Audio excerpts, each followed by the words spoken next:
welcome to the Dow Sports Videocast. I'm Troy Kirby along with Greg Herring. Now, Greg, you've been influential in NACMA, which is the National Association of Collegiate Athletic Marketing Administrators. Close enough. Okay, yep. cool. Good enough. Close enough. I tried to get all of the little It's a mouthful. That's why we call it NACMA, just to be short. But you're also the Assistant Athletic Director of Marketing and Sales at East Carolina. Yeah. So kind of talk to me a little bit about what NACMA does, as well as your role at East Carolina. Well, certainly, NACMA has been so influential in our industry. We're about to go on to next year will be our 25th anniversary of the association. So to be a past president with that association and to be able to serve our membership, that's nearly 1,400 people now these days, it's certainly been a pleasure and honor as an officer and a board member, and then certainly as president last year.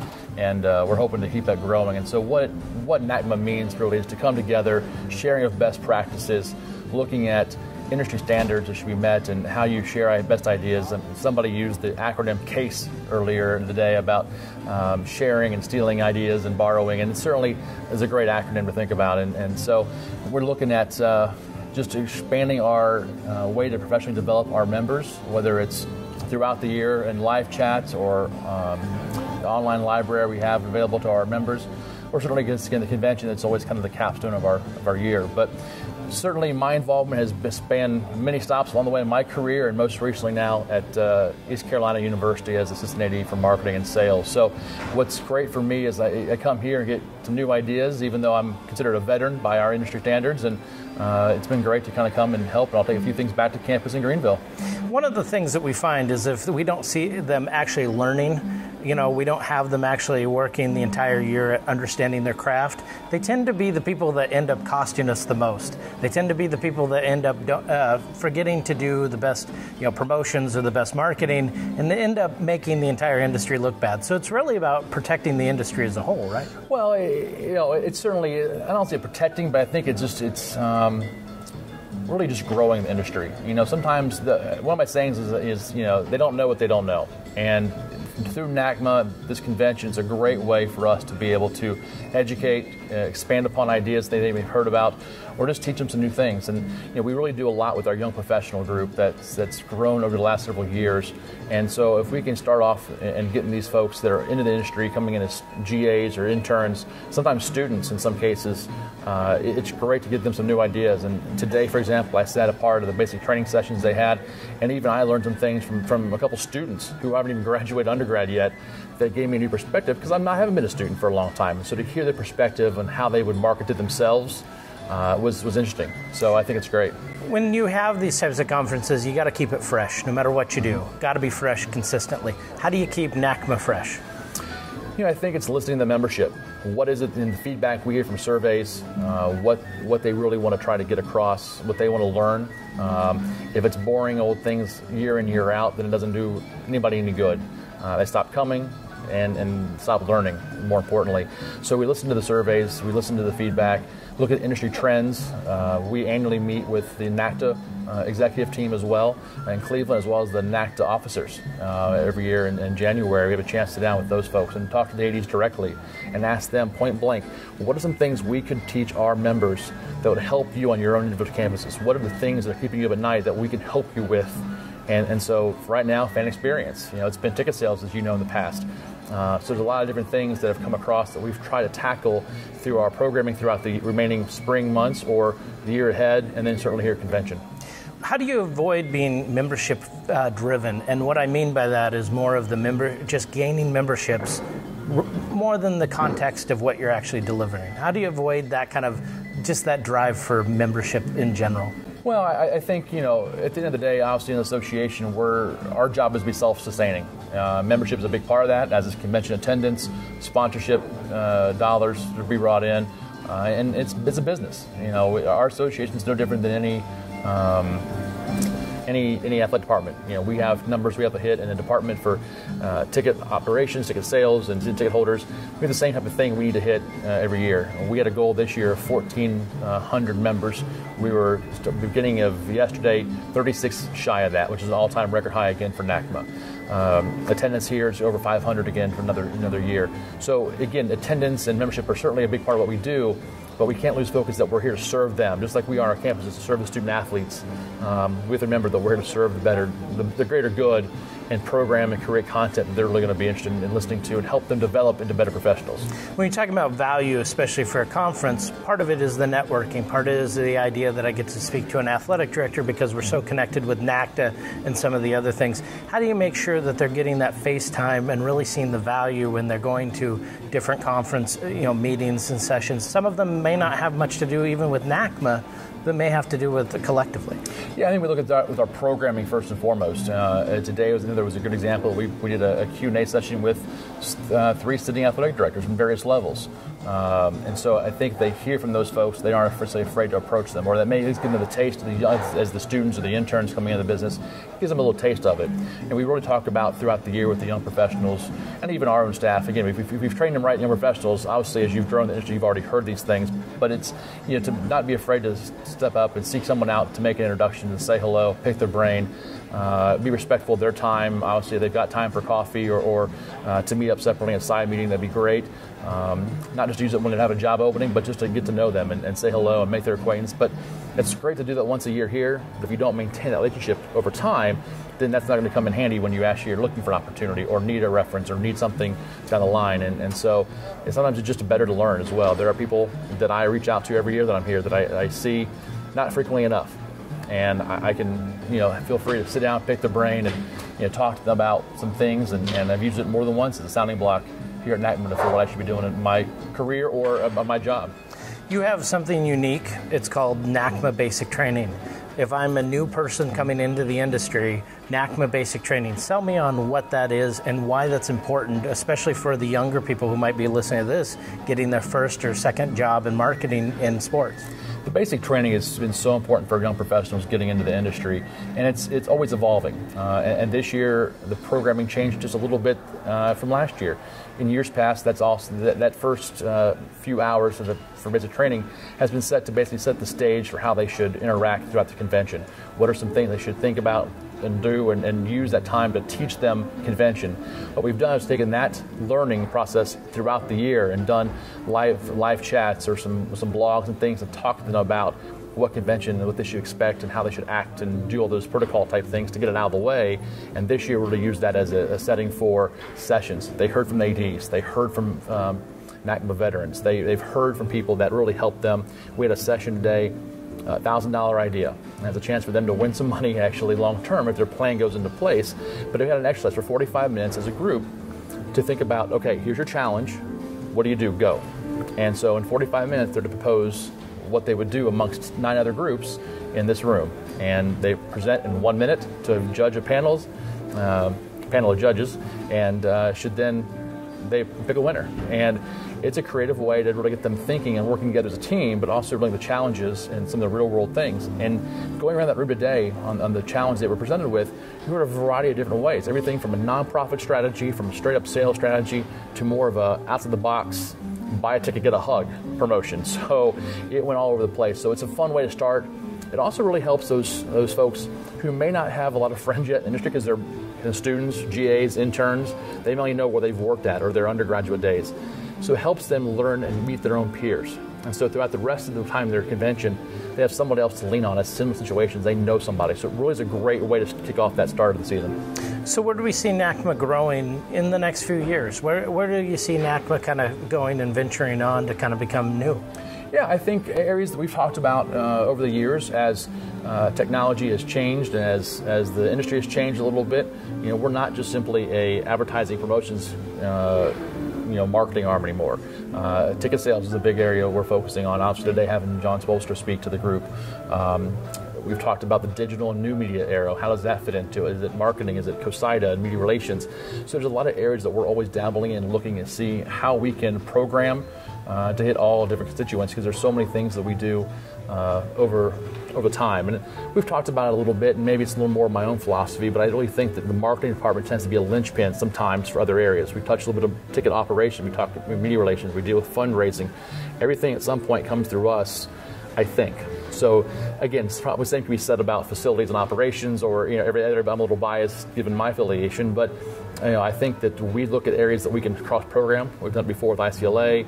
I know Seth has talked to us about doing some things with event management and overlapping if we can find time. So I think that's some neat areas that we can really help with as well. And just, again, as the industry and times change, how can we shift to meet the demand and the interest of our membership? Presidency, kind of claims are usually, well, you're the president because you're a political animal. But in associations like this, it's really that you got stuck with all the paperwork. Kind of define what really a president does at a NACMA or a NACDA or any of these associations, because it's really not that sexy. No, it's funny. Really, the grunt work really goes in as an officer or board member, and I had the privilege to be recruited to be a board member back in 2007. Barely knew what the board was. I had only been to a handful of conventions, presented a couple times, wrote some articles, and so to be honored and recognized by my peers was certainly an achievement that I still hold very special to this day. And so to look at what we do and the work goes in as a board member, as an officer. I really put a lot on our folks who do the conference rep program. They do a fantastic job, and this year, all-time records. As second vice president, you're in charge of the programming. So you're in charge of convention and all year-round programs, so you really have the big task. As president, you kind of sit back because all your folks are handling it, and really at this point, is Craig Benton's is experiencing this year, Eric will experience next year. You're more a figurehead at this year. You're kind of organizing like you are on your own campus throughout the year, and you get here and you make a couple speeches, you sit on a couple lunch panels, and it's not as sexy as it may seem. But certainly for me, it's been very rewarding to have been involved and be able to meet the people that I've met professionally, peers and mentors, but also just a chance to work and give back to our group. But the status-driven part of that thing is everyone goes, oh, I'm president now, so therefore I'm an authority figure. I should just figure that that's really my job. But really, that's not really a paid position by comparison, so you're going to have to do your regular job. How do you balance both? Well, I mean, for us, I don't think anybody that I've been associated with NACMA as president, I know certainly myself and Craig, I don't think anybody who said it as a status thing. It's more of certainly it's an achievement in your career to be recognized by your peers, to be put in the situation to do that. But, for us, our jobs all come first, and there are probably a long list of to-dos that we've never gotten to for the association because we lose track of time because our jobs at home on campus do take the priority. And so we're always trying to make sure that we can balance that time. And, one of the best advices I got going into my presidency year and becoming an officer, really even going back a little further, was I think it was Kurt Esser who said, carve out an hour on every Friday of your afternoon, as long as it's not a home football weekend, of course, but carve out an hour of your day and go through all the things and review your notes from previous board calls or meetings or discussions or committee groups and spend the time to make the follow-up calls and do those things and really carve out time, just like anything else you do. If you're carving out time to grow yourself professionally and you're reading or you're taking time to exercise, it just takes time and a discipline to carve that out as well. You are at a smaller school by comparison than FBS, but here's my question to you. Is that something that maybe NACMA needs to help really embrace, is to more attention to the smaller schools? Because there's the Big Five conferences, but they don't represent the mass of all of them. So if you start doing programming, you've also got to make sure that the smaller ones understand, right? Well, certainly. We look at, when we're doing our programming, we look throughout the year of what the topics are, who those folks are that are presenting those topics. We don't seek out just Big Five people. We seek out the best speakers and those who are maybe leading in an area that it's current and trending.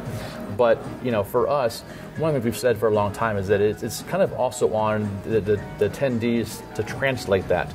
So it's great for somebody from one of the Big Five schools to come and present on something they're doing, and it may not apply to the challenge that I have at ECU.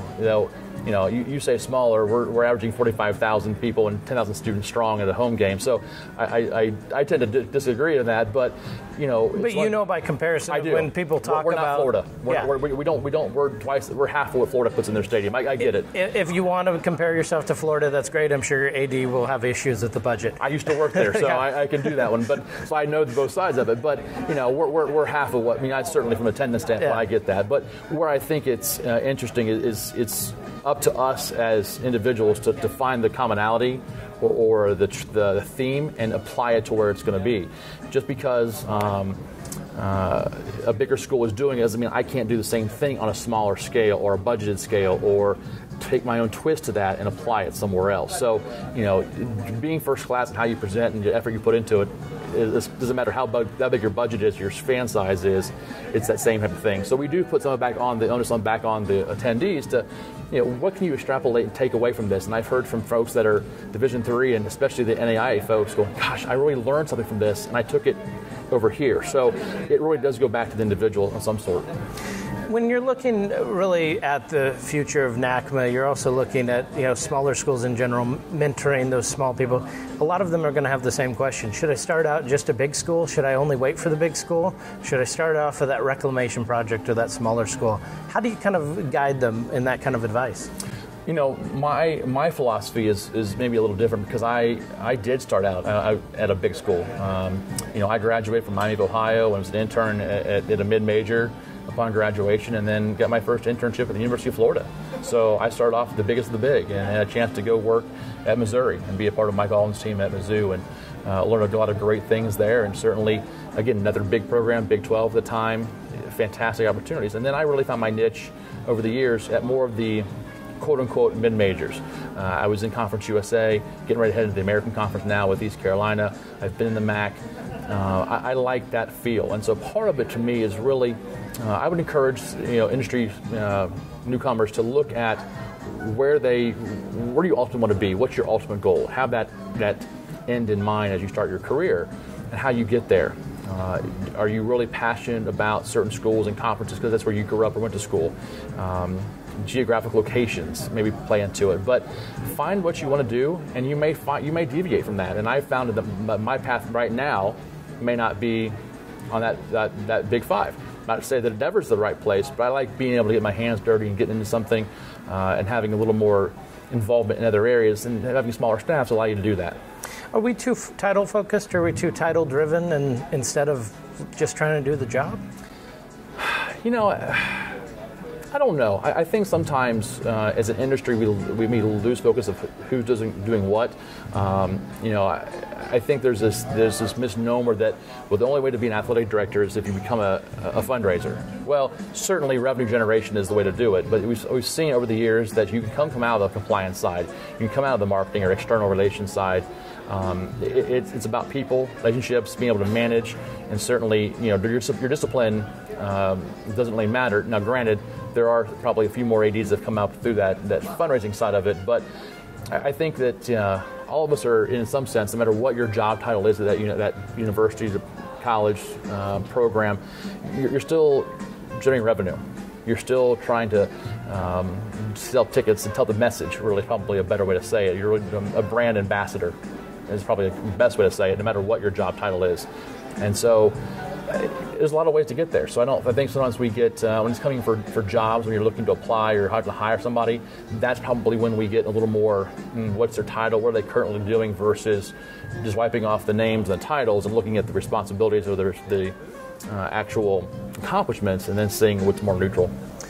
Personal brand is something that we kind of hear about, but especially with the social media era, is that going to play more and more of a role when somebody's going for that marketing job, and all of a sudden you're going to be fixated on their Twitter account to make sure they're not the wrong person for the job? I think that's certainly one way to look at yourself, is to look at what's the messaging that are being put out. If they can't represent themselves in a certain manner, can they do it for your department? So I think you look at what's possible and you look at that, and it's just the way there we live in now, right? If we're going to be held by standards, by accountability, with whether we're being social media and Twitter and digital space and phones have all taken a different place, right? So some of the things that are captured, you got to be cautious of those things, and so I really think that it may be unfair, but it's also a good way to get their real personality sometimes.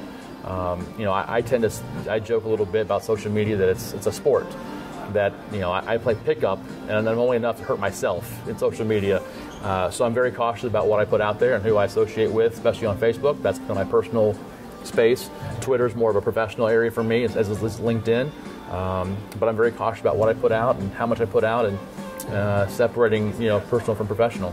The game's changed a little bit since you got in the industry.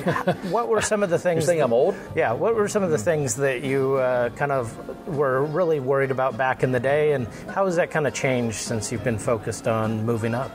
Well, I think that back in the day, I came out, started my career in collegiate marketing in '99 as an intern, and then it was more about the promotions and giveaways, but in some sense, we're still worried about the game experience and the fan interaction and how do you drive students to games. That never changes. The reasons they stay home are just changing.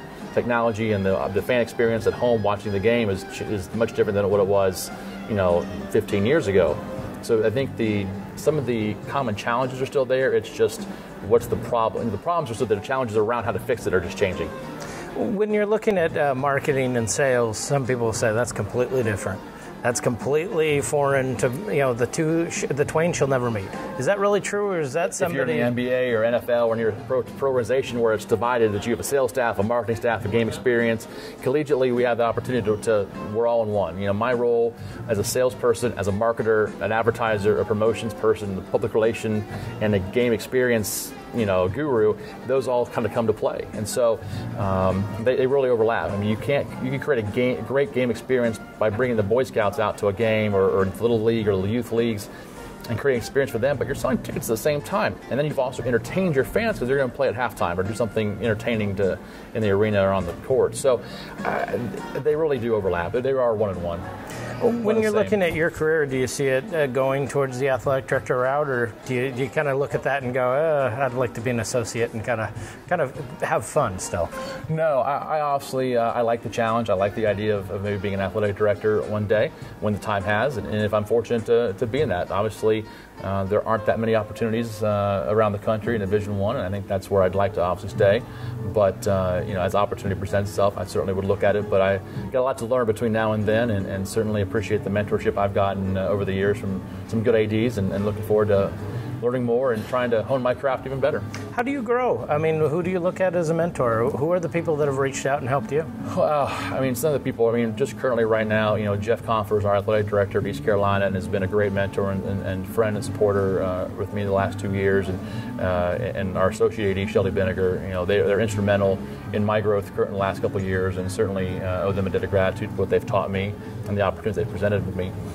Scott Carr is another individual I had the privilege to work with at Southern Miss early in my career, and it really allowed me to be who I am in terms of a marketer and try new things and challenge myself, and sit down with Scott once, twice a year if I can when we see each other at meetings, and just catch up personally and how families are doing, but at the same time ask ideas and questions, and I really still look at him for guidance every once in a while. So I've had some great opportunities and really lean to those folks, and really even peer mentors. We have a lot of folks that are NACMA past presidents or NACMA board members who have maybe necessarily higher positions or have more responsibilities, and you ask questions of how do you handle that? What did you do when you got there?